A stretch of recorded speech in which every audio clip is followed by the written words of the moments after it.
ManWoman. I know you've all been waiting anxiously to hear him, as he's been anxiously awaiting his time slot up here. Come on, man. And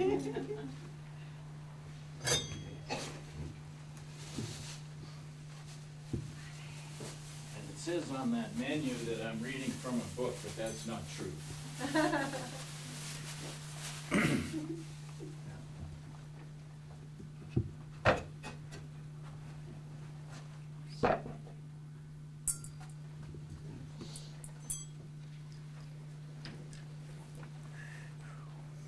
I wrote this for men. Hopefully you ladies will enjoy it. There's some places where I need some help, I'll let you know. Long ago and far away, in a time before men were housebroken, a man had a vision one night of carving the peak of a mountain into a gigantic bell that would announce freedom for men all over the world, all over the world.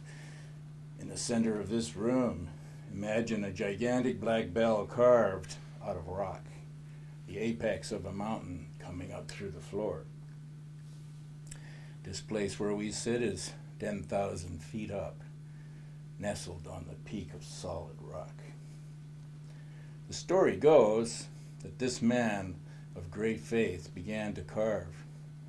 He only took time out to copulate with a beautiful woman who showed up, as women do. Soon, a son was born. He held his son in his arms and put the hammer and chisels into his hands. He taught his son to carve on the bell, carve on the bell.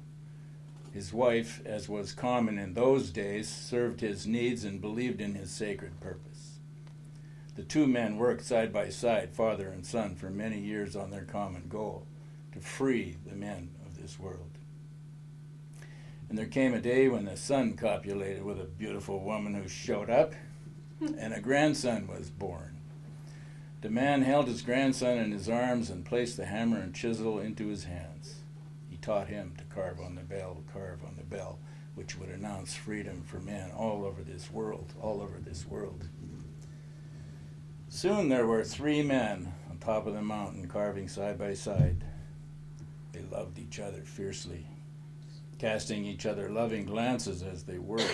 The grandfather became very old and took more and more breaks from carving. He knew his son and grandson would see that his vision was manifested, so he died with a smile on his face. His son, with great joy, lived to see the bell finished before he died. Had a beautiful tone. On his deathbed, he charged his son to cut down a great oak tree that had grown up nearby and carve a great wooden mallet to ring the bell. Unfortunately, no more beautiful women showed up.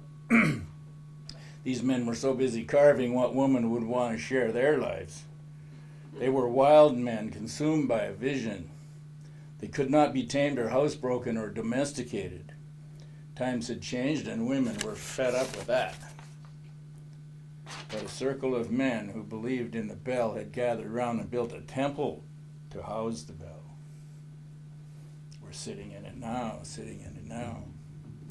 In his turn, a grandson's life was waning.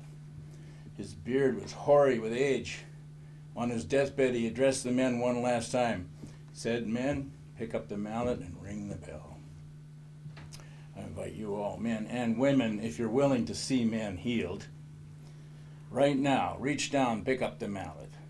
There are enough of us all together now. Lift up the mallet high over our heads and ring the bell. One, to announce that we are warriors. Say it, warriors. Warriors. Once again, to announce that we renew the sacred masculine. Say it, sacred masculine. Sacred masculine. Now again, to announce the authentic self. Authentic self.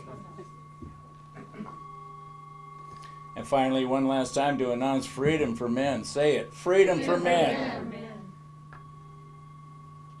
Hold that energy in your heart. Put down the mallet carefully. Don't crush your toes. Slowly return to the present. Look at your brothers and sisters. We're the ones who now carry the sacred vision started by the Father, the Son, and the Grandson. We are the Brotherhood of the Bell. You can ring this bell anytime. You can ring this bell when you're in need. When you're in need, this bell is in your heart on the mountain of intention. Stay awake, pay attention. Listen to the bell on the mountain of intention. It rings for you. It rings for you. The sound of the bell on the mountain of intention announces freedom for men all over the world, and in our hearts.